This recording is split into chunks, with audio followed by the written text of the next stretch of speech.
দুধ শুক্তো বানানোর জন্য আমরা এখানে সবার প্রথমে একটি ভাজা মশলা তৈরি করে নেব। তার জন্য আমি একটি তাওয়ার মধ্যে দিয়ে নিলাম পাঁচফোড়ন এবং দিয়ে নিলাম কিছুটা রাঁধুনি। তো এই দুটোকে আমি ভাজা ভাজা করে ঠান্ডা করে একটু গুঁড়ো করে নিয়েছি।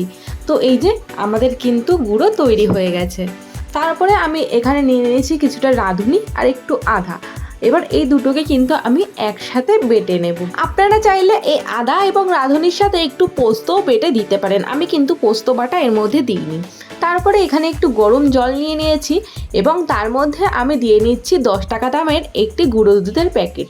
আপনারা চাইলে পুরো শুক্তোটাই কিন্তু দুধ দিয়ে করতে পারেন, সেক্ষেত্রে আপনাদের একটু দুধটা বেশি প্রয়োজন হবে। তো আমি এখানে দুধটাকে কিন্তু খুব ভালোভাবে এবার জলের সাথে মিশিয়ে নিচ্ছি, যাতে কোথাও কোনো গোটা গোটা বা দানা দানা না থেকে থাকে। এবারে আসি মেন প্রসেসে।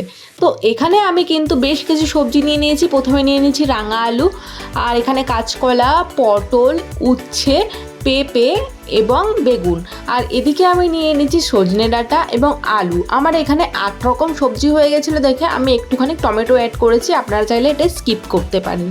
তো যাই হোক, আমি কিন্তু এখানে তারপরে দিয়ে নিয়েছি কিছুটা তেল। তেলের মধ্যে এবার এক এক করে কিন্তু আমি সমস্ত সবজিগুলো ভেজে দেব। তো সবার প্রথমে কিন্তু আমি এখানে বেগুনগুলো ভাজতে নিয়ে নিয়েছি।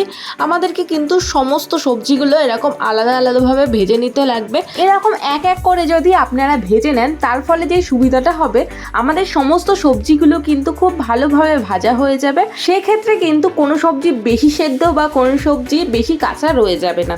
যাই হোক, তারপরে আমি এখানে রাঙা আলুগুলো ভাজতে দিয়ে নিয়েছি। আসলে সমস্ত রকম সবজি যদি আমরা একসাথে ভাজি, সেক্ষেত্রে কিন্তু অনেক সময় কি হয়, যে সমস্ত সবজিগুলো নরম থাকে সেই সমস্ত সবজিগুলো কিন্তু ঘেটে হয়ে যায়। ওই কারণেই কিন্তু আমি এখানে সমস্ত রকম সবজিগুলোকে আলাদা আলাদাভাবেই ভেজে নিয়েছি। রাঙা আলু ভেজে তুলে নিলাম, তার মধ্যে দিয়ে নিলাম এখানে পটল। আপনারা চাইলে এখানে পটলটা স্কিপ করতে পারেন, পটল এবং টমেটোটা, আর বাদবাকি সবজিগুলো কিন্তু শুক্তোতে দিতেই লাগে। যাই হোক, তারপরে আমি এখানে দিয়ে নিলাম পেঁপে, আর সমস্ত সবজিগুলোকে কিন্তু আমি লম্বায় লম্বায় কেটে নিয়েছি। এখানে কিন্তু আমি পেঁপেগুলোকেও ভেজে তুলে নিলাম। তারপরে আমি আবার তেলের মধ্যে এখানে দিয়ে নিচ্ছি কাঁচকলাগুলো। কাঁচকলাগুলো কিন্তু আমি কাটার পরপরই নুন এবং হলুদ জলের মধ্যে মিশিয়ে রেখেছিলাম। তারপরেই কিন্তু আমি এখানে কাঁচকলাগুলো ভেজে তুলে নিয়েছি। আর হ্যাঁ, সমস্ত রকম সবজিগুলো ভাজার সময় কিন্তু আমি নুন দিয়েছিলাম, সেটা কিন্তু আর ভিডিওতে দেখানো হয়ে ওঠেনি। এবারে আমি এখানে কিন্তু আলুগুলোকেও ভেজে তুলে নিচ্ছি। আলুগুলো ভেজে তুলে নেওয়ার পরে আমি কিন্তু এখানে আরও বাদবাকি সবজি বলতে সজনের ডাঁটাগুলোকেও কিন্তু ভালোভাবে ভেজে নিচ্ছি।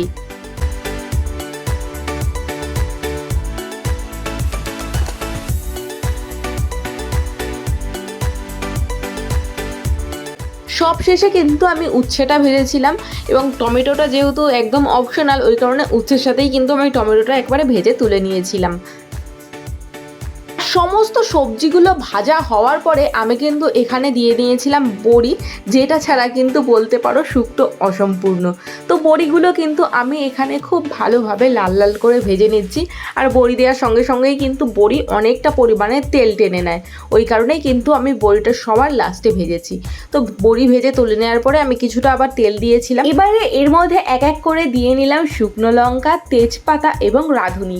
রাঁধুনিটা কিন্তু এরকম হাত দিয়ে ভালোভাবে ঘষে তারপরে ফোড়নের মধ্যে দিয়েছিলাম। এর ফলে কিন্তু রাঁধুনির ফ্লেভারটা পুরোপুরি আসে। তো ওই কারণে কিন্তু আমি রাঁধুনিটা একটুখানি এরকম ডলে তারপরে দিই। এবারে আমি দিয়ে নিয়েছি সেই আদা এবং রাঁধুনি বাটাটা। এর মধ্যে আমি আরও কিছুটা জল অ্যাড করে তারপরেই দিয়েছি, যাতে মশলাটা পুড়ে পুড়ে না যায়। আর আগেও বলেছি, আপনারা চাইলে এই বাটাটার সঙ্গে কিছুটা পোস্তও অ্যাড করতে পারেন, আমি কিন্তু এখানে পোস্তটা স্কিপ করেছিলাম। তারপরে সমস্ত রকম ভাজা সবজিগুলো কিন্তু আমি মশলার সাথে দিয়ে খুব ভালোভাবে কিন্তু মশলাটাকে কষিয়ে নিচ্ছি পুরো সবজিটার সাথে।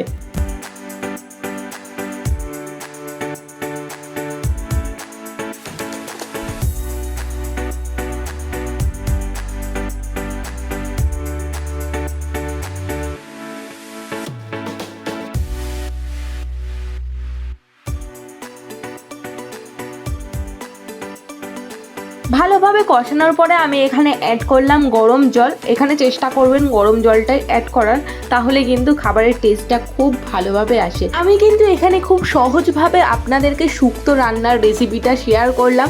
ভালো লাগলে কিন্তু অবশ্যই বাড়িতে নিজেরা একবার ট্রাই করবেন এবং আমাকে কমেন্টে জানাবেন যে আপনারা ঠিক কেমন খেলেন এই রেসিপিটি। এবারে এটাকে আমরা মোটামুটি কিছুক্ষণের জন্য ফুটতে দেবো। আপনারা চাইলে 4 থেকে 5 মিনিটের জন্য ঢেকেও রাখতে পারেন। তো যাই হোক, আমি 5-6 মিনিট পরে চলে এসেছি। আমার শুক্তো কিন্তু এখানে প্রায় হয়েই এসেছে। ওই কারণে কিন্তু আমি এবারে এখানে একটুখানি অ্যাড করে দেব দুধ। আপনারা চাইলে পুরো রান্নাটাই কিন্তু দুধ দিয়ে করতে পারেন, সেক্ষেত্রে কিন্তু শুক্তোটা একটু বেশি রিচ হয়ে যায়। ওই কারণে কিন্তু আমি পুরো দুধ দিয়ে রান্নাটি করিনি। আপনারা চাইলে জলের বদলে পুরোপুরি দুধ দিয়েই শুক্তোটা রান্না করতে পারেন। যাই হোক, দুধ দিয়ে আমি আবার কিছুক্ষণ কিন্তু শুক্তোটাকে ফুটিয়ে নেব। এখন আমি এখানে অ্যাড করে দিচ্ছি কিছুটা চিনি। শুক্তোতে কিন্তু চলে না হচ্ছে গিয়ে লঙ্কা এবং হলুদ, যেটা চলে সেটা হচ্ছে চিনি নুন। যাই হোক, এখানে আমি একটুখানি চিনিও অ্যাড করে দিলাম, দিয়ে আবার কিছুক্ষণ ফুটিয়ে নেব। যাই হোক, এবার নামানোর কিছুক্ষণ আগে আমি কিন্তু বড়িগুলো অ্যাড করেছি। বড়িগুলো দেওয়ার পরে আমি আবার একটুখানি নাড়াচাড়া করে নেব। খুব বেশিও কিন্তু আমি ফোটাবো না, তাহলে কিন্তু বড়িগুলো পুরোপুরিভাবে একেবারে ঘেটে যাবে। যাই হোক, এবারে কিন্তু আমার শুক্তো প্রায় রেডি হয়ে গেছে, এমনকি বড়িগুলোও মোটামুটি ফুলতে শুরু করে দিয়েছে। এবারে পুরোপুরি বড়িগুলো ফুলে ওঠার আগেই আমি কিন্তু এর মধ্যে অ্যাড করে দেব আমরা যেই ভাজা মশলাটা রেডি করে রেখেছিলাম, সেই ভাজা মশলাটা। এই মশলাটা দেওয়ার ফলে কিন্তু শুক্তোর ফ্লেভারটা পুরোপুরি ভালোভাবে চলে আসে। যাই হোক, মশলাটা দেওয়ার পরে আমি আবার কিছুক্ষণ একটু নাড়াচাড়া করে দিচ্ছি, যাতে মশলার ফ্লেভারটা পুরোপুরি শুক্তোটার মধ্যে ভালোভাবে মিশে যায়। যাই হোক, এখানে কিন্তু আমাদের শুক্তো রেডি হয়ে গেছে। আমি এখানে গ্যাসও অফ করে দিয়েছি। এবারে কিন্তু আমি এখানে অ্যাড করে দিচ্ছি কিছুটা পরিমাণে ঘি।